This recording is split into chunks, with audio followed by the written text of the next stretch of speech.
कि वो जो इंटीमेसी होती है डॉक्टर पेशेंट रिलेशनशिप की, जो प्राइवेट भी होती है, उसके तो लॉज भी हैं विदेशों में बड़े खड़े, वो कहाँ जाएंगे? और उसके बाद जो आप जहाँ तक जो डिजिटल के कारण जो फ़ायदा हो रहा है उस पर तो बोलिएगा, लेकिन मैं आपसे जानना चाहता हूँ कि वो जो इंटीमेसी होती है पेशेंट डॉक्टर की, वो डिजिटल में कहाँ जाएगी?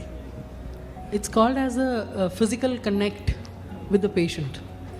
Physical connect with the patient during Covid से पहले ये बहुत बड़ा इशू था.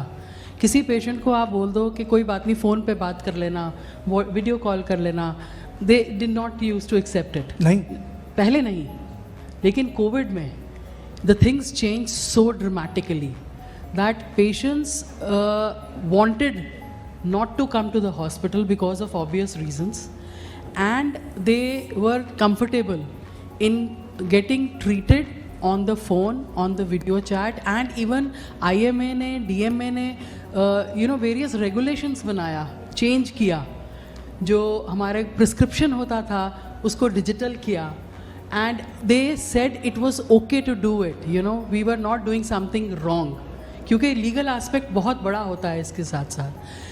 But once we are out of COVID, हम बाहर निकल आए हैं कोविड से, now I am seeing that the acceptance is better. I would not say it is 100%.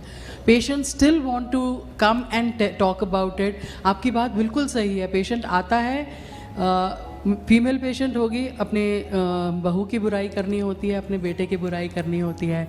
अगर मेल पेशेंट है तो घर में क्या हो रहा है, बीवी ने कैसे तंग किया, ये सब बातें करते हैं, हम लोगों के साथ करते हैं. And we keep it to ourselves of course, because we have to have that confidentiality.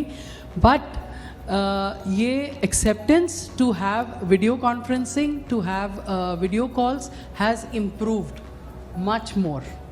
Not 100%, I would say we are around 50 to 60%. अच्छा, एक चीज़ बताइए, इससे मतलब बाकी लोगों के पास जाने से पहले, कंसल्टेशन शब्द का इस्तेमाल, digital consultation,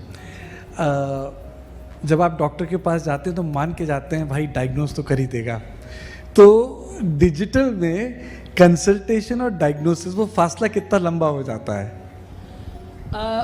See, the first important point of diagnosis when we are doing MD medicine, हम जब मेडिसिन कर रहे होते हैं, सबसे पहले हमारे को बताया जाता है you have to listen to the patient. So listening is possible on video, right? On video consult you have to listen. अगर आप अच्छी तरह से बात समझ नहीं रहे पेशेंट की और उनको सुन नहीं रहे with depth and with total 100% commitment, तो आप वैसे भी डायग्नोसिस मिस कर देंगे और डिजिटली भी करेंगे. So the most important thing is that how committed you are to the profession and you are listening to the patient.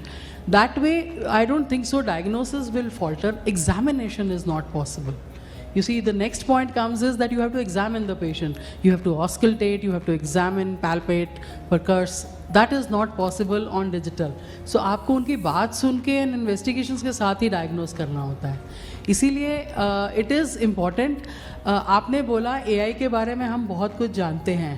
क्या आप जानते हैं कि AI, artificial intelligence, specially in cardiology, has gone to the point that you see the patients ECG today और आप बता सकते हैं विदिन 15 डेज उसको MI होगा, विदिन 15 डेज वो हार्ट फेलियर में जा रहा है. यहाँ पहुँच गई है artificial intelligence. So artificial intelligence के बारे में भी हम कुछ नहीं जानते. हम बिल्कुल सिर्फ टिप ऑफ द आइसबर्ग जानते हैं. नीचे बहुत कुछ है जो आ रहा है, जो आ चुका है. We are working on that. And it is for the early diagnosis, it is for the timely diagnosis, it is to give us the correlation between the symptoms and the diagnosis of the patient.